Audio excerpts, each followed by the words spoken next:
In this video, we're going to talk about your car insurance and what prices you can expect. What we're going to do is we're going to go over the top 7 things that determine your rates with insurance. Whether you're in Maine or Michigan, there's a $3,000 gap between those two states. So we're going to go over what different variables that you're going to want to learn and pick up to give you guys the tools to make the best choice. That way, ultimately, you can save the most money on your car insurance. Here's what I recommend you do. Grab pen and paper. Get out your notepad, tablet, iPhone, whatever you want. If you want to save this video, just click on the add to playlist and watch it later if need be. But you want to make sure you write down at least these top 7 things that we're going to go over. Do me a favor. If you do get good value out of this, definitely share it with anyone that you think would also need this advice. But we're going to dive right into it. So the first part we got to describe is kind of what insurances are looking for. They're really just assessing risk. How much risk to how much money we should charge. And you may be a higher or a lower risk, so you may have a ticket, you may have an accident, you may be perfectly clean. But there's different companies that are different fits for each of those avenues that you're at in life. So if you're the guy that has a ticket and an accident, you need to go in this slot where these companies are going to be best priced for you. Versus if you're the guy that has a squeaky clean record, these other companies may be a better fit for you. Or you're the person that has a lot of money and you need to protect your assets. There are higher level companies that insure those types of risks. You may want the person that wants better coverages. You may be the person that wants to have the best service. That type of fit, there's different ones for you.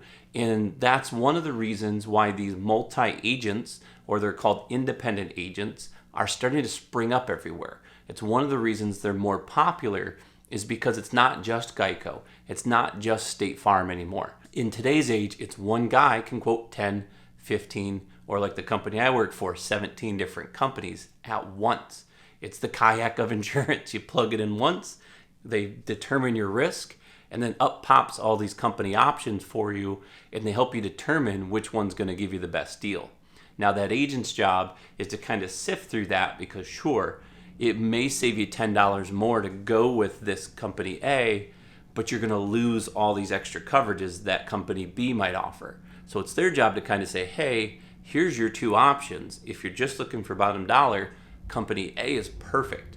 But if you don't mind spending an extra $10 a month more, or whatever the cost is, might even be $2 a month more, then company B is going to give you a lot more benefits for the dollar that you're spending. That leads right into the very first point you should write down is what coverages do I need? That's the first and foremost thing that you should determine right now. If you don't know, I'm going to link a video up to here. It's one of the first videos I ever made, actually my most popular video, but it's very in-depth on how to determine what coverages you need to have in car insurance. So determining the coverage you need should be the first thing you figure out, mainly because you want to know that these companies are competitive. If you're the type of person that likes to do the work and call yourself, make sure you're quoting apples to apples. You need to tell them, here's the coverages I want. Quote me based on those. Now, some people may only need the state minimums. Other people need to have those higher limits. Do you need an umbrella? What type of stuff do you need to have? So determine that before you shop. Part of that coverage might be that you have a newer vehicle. If you have a loan on the vehicle, you're going to need to have full coverage. That adds comprehensive and collision. We're not talking about rental car or road service. Those are additional pieces.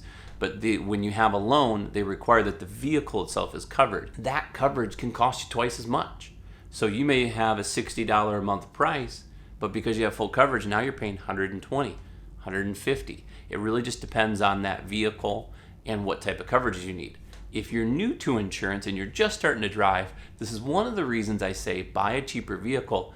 Get PLPD, personal liability and property damage, and just get a good coverage that'll cover the liability in case you hurt someone, but then you don't have to pay all that extra cost until you can afford it. The next part is where you live, the location. A lot of the past insurances have done it based on zip code, and what's happening is a lot of these laws are starting to change where they're doing territories, so it's like multiple zip codes in one territory. What this does is these companies take a look at it from a magnifying glass, and they're saying, okay, out of all these areas in Michigan or Arizona or whatever state you're in, which ones are the riskiest? How many claims are we paying out versus the premium that we're taking in? So if you're in this area and it's that red area where they're getting a lot of claims paid out and they're not taking enough premium, They might be profitable because all these other areas are taking in money and not having claims, but that area that you're in or whoever's in is going to pay a higher price because there's more uninsured motorists. There's more claims. It's maybe more congested and a lot of people are filing insurance claims. There's more theft and vandalism. That makes a big difference on the premium. That would be the second piece, is just knowing the location that you're in. Number 3, your driving history. Even if you haven't had any tickets or accidents, you actually might be in this category. Let's start from the beginning. If you do have accidents and tickets, then yes, that makes a difference. But like I said before, there are companies that are perfectly okay with 1 or 2 tickets. There are companies that don't mind having an accident. There's companies that freak the crap out if they see you have an accident. For those of you that have a perfect driving record, if you're noticing that the rate seems high, ask the person that's quoting you or your agent if they have anything on your driving history. I've actually had quite a few times where I go to tell somebody the rate and they're asking me why it's so high, and I explain to them, well, you have a comprehensive claim on your driving record, or you have an accident on your driving record. You may have been involved in an accident as a passenger. You may have been in no accidents and somehow something's showing up on your record. And so you may have even been an fender bender and gave the guy $500. He went his way, you went your way, and he called his insurance and actually told them that you hit him. So there's a lot of different ways that this can happen. Just be mindful of that stuff. Anywhere from 3 to 5 years, they will track back to. If it's not yours or it wasn't your fault or you're not the driver, it's very easy to get those removed. The agent just has to talk to the underwriter and just explain the situation. Those of you that have had tickets and accidents, if you've taken a defensive driving course, keep in mind that doesn't remove it from your driving history. It only takes the points away. So when the state looks at your points and says how many do they have, you may have 0, but you might get a higher price when you go to insurance because it doesn't come off your record. There are a couple states, such as North Carolina, that does offer what's called a prayer for judgment, where it does completely remove it from your record like it never happened. The fourth piece is the number of drivers. This is in your household. So when insurance is rated, it's usually rated in a household, not just one individual. You may be the only person that's going to be on the policy, but if you live with 4 other people and 2 of those people don't have insurance, that's a risk that they have to take on. Is Jimmy going to drive your car when you're sleeping? Are you going to give the keys to Susan to go to the gas station? What if Bill needs to leave for work and you've blocked him? What if he backs it out and hits something? They have to pay those claims because they're insuring the car if you're doing full coverage. But that's a risk that they have to determine. In most cases, it doesn't make a big difference because usually they have their own insurance. You just tell the agent, and the agent usually just puts down 2 other drivers in household, has own insurance. There are some companies that rate for that. So if they're best friends in the house, even though they have insurance, some companies actually charge for that.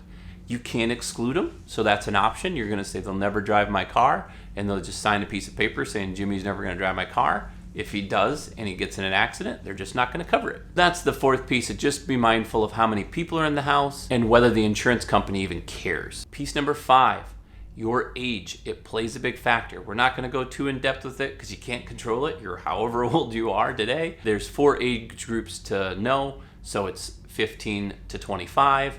If you're in that age group, that's the highest risk.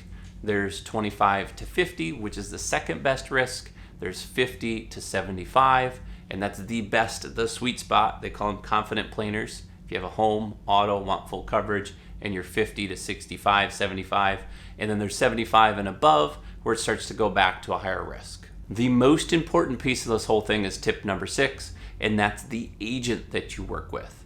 There's a few things you have to know about your agent. Are they knowledgeable? Do they know what they're talking about? We work with 17 companies. Not everybody knows all 17 rules of every company there is. There's 10 companies they might work. They might even only work with 2 companies. But you would be surprised how stupid some agents are. They just want to sell you the bottom dollar. They don't ask you questions about your coverages. That's a quick way to find out if they don't care, is they don't ask you anything. They just quote you a price. Do they know all the discounts? That's one of the things I prided myself on being. I was called the discount guy at my job because I knew every discount there was. Do they know what benefits and coverages are better for each company. They're going to give you the best deal, but also give you the most coverage for that deal. The easiest way to determine if your agent is knowledgeable, usually if they've been established for a year or longer in their current position, then they usually know what they're talking about, hopefully. You can look them up online. Just Google the company and look at the reviews. If they have lower than 4 stars, they're not the company that you probably want to work with. If you're just looking for the bottom dollar, sure, they might be the fit for you. If you're looking for that guy that's going to fight those claims with you and help you get through a lawsuit and help you get through anything that you're going to have come up, you may want to tweak it to the 4 stars and above. And I know what you're all thinking. How many stars does the company he works with have? We're at like 4.9, so yay for us. The final piece is number 7, combining your insurance. And I'm not just talking about home insurance. Sure, does that give you the biggest discount? Absolutely.